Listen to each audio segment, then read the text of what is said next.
I'll work on the Sears Craftsman today. I received my complete carburetor kit here, 498260, and I may not need it, but I wanted to have it just in case this carburetor is really in bad shape. But let's go ahead and do a compression test and spark test, and then we'll go into the carburetor. First, going to do a compression test on this Sears Craftsman. And looks like she put one of these newer E3 plugs in there, so it's still new. Going to test a spark on this as well.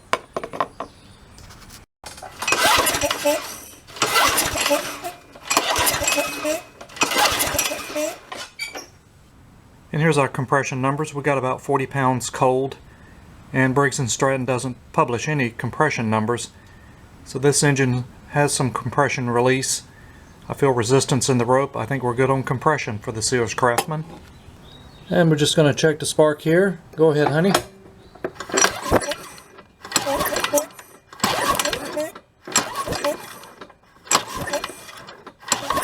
Well, I'm seeing it. That's good, thank you. So it does look like it's getting fire. I'm going to take both the cover off so I can get access to taking the gas tank off, and this little cover here as well. And as I expected, this thing is filthy. I'm going to see if I can blow some of this trash out before I take the carburetor and the gas tank off. It is cruddy. So that's much better. And I like to take the carburetor and gas tank off all in one piece with the gas line connected, and then I can carefully pour all the gas out and recycle that instead of spilling it. Here's the engine number on here. Looks like it's dated December 2010. And we're going to get this air filter housing off. It's got 3 5/16" screws. You also have to release your rope from the hook because we have to take the gas tank off and have to get to the cover. This has 3 5/16" screws on the top here, and then there's one underneath that has to come off. And we have 1 3/8" screw under here, and that will get the gas tank off. So this is how the ready start or auto choke works on these engines. It's a really simple feature. No primer button, but it's automatically in choke mode. And once the engine starts and the revs start to pick up, the fan blowing against a flywheel will just release the choke. Very simple feature. And that fan for this auto choke with the 1/4" screw, that needs to come off so I can get the carburetor off. So this carburetor is almost ready to come off here. Got just a thread or two left on one of the screws, and I got this one linkage to get out here once I drop this carburetor down and get the gas tank and everything all intact here. And the carburetor is off, and the carburetor and gas tank is off all in one unit. Now I'll be able to dump this gas out without spilling it everywhere. So let's get started on the carburetor here. So this is what this looks like with the gas tank and carburetor off together, and I found some trash and what gas was in that tank. So we're going to disconnect the tank and clean that out, and then we'll take the carburetor apart. So there's definitely trash in that tank, and this gas has got kind of a milky color to it as well.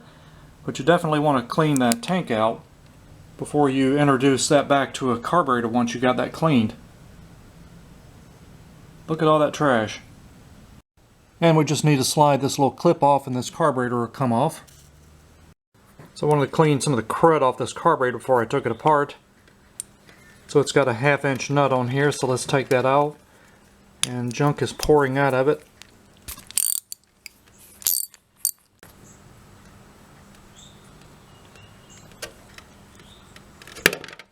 Alright. Well, that came off way too easy. And it looks like a kind of a, almost looks like some water in here, but there's a little bit of trash. Overall, it doesn't look bad. Let me get the float out and the needle and take a look at that. First off, float looks like it's moving, but is the needle? Yep, looks like it is. Let's pull the float out.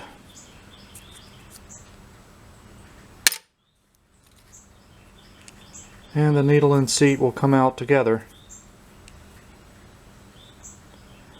Alright, well, let's clean everything out and see what we need to replace, and I'll show the kit that I have.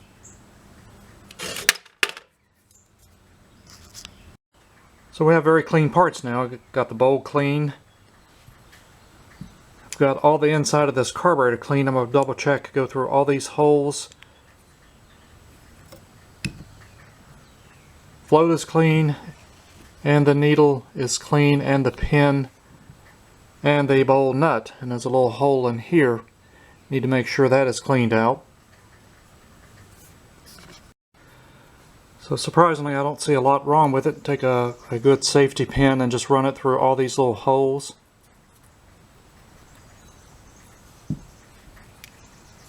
There's one where the seat's at.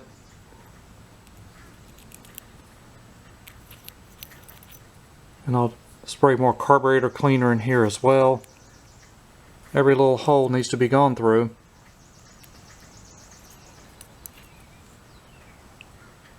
So let's spray this off one more time, and then I'll show the new parts here. So this is the carburetor kit I got, part number 498260. It is original Briggs & Stratton part. Let me show you what's in here. So this carburetor kit comes with more than I will need, but it comes with 2 bowl gaskets because this particular carburetor either uses a 1/16 or a 1/8. And fortunately they send both because it looks like it uses the larger of the one. It comes with other replacement gaskets, and in this box is a new needle and seat, as well as some various other parts for the auto choke or ready start. There's also a carburetor float bowl pin in here too. So parts that I probably won't need. This carburetor looks pretty clean.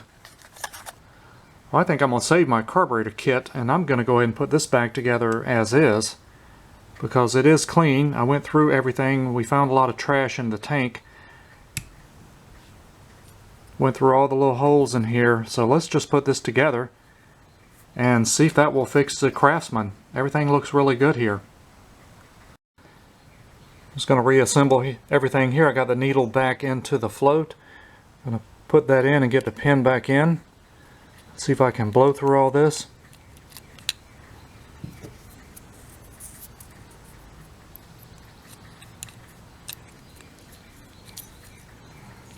There we go.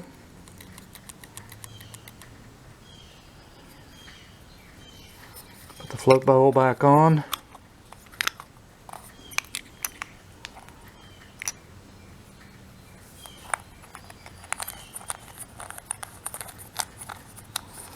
So we haven't put any new parts in this.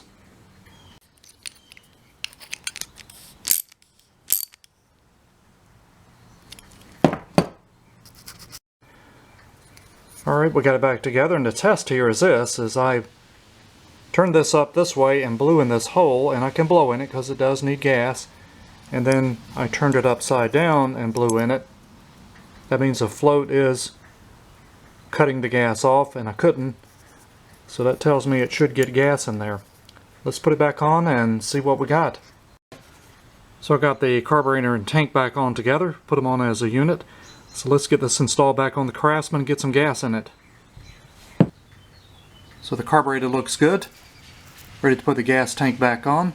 This little piece right here needs to connect to here with this ready start. So I'll show you what that looks like once I get that back on.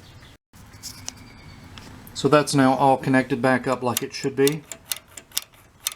And this little fan in here, once the flywheel gets turning fast enough, we'll cut the choke off.